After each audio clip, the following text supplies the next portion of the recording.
Hello mga guys. Ang ulam ko ngayon mga guys, maglaga ako ng agbati. Mga guys, iwas sa mga oily foods. Ayan mga guys, last na hugas na ito mga guys. Pang-apat yung banlaw ko mga guys para sa agbati mga guys, para malinis talaga.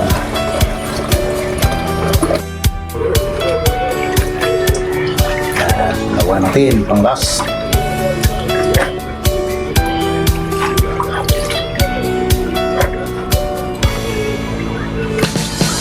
Ayan, malinis na yan mga guys. Ngayon, mag-init na lang tayo ng tubig para ilaga ito. Para madaling kumulo, magpainit tayo ng tubig sa heater. Ayan, hintay ng ilang minuto. Ayan, kung kulo-kulo na.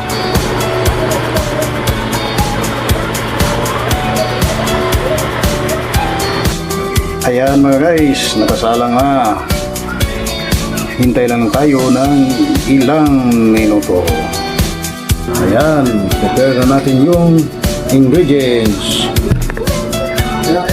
Ayan, tapos na. Tapos hintayin ko yung maluto yung agbati.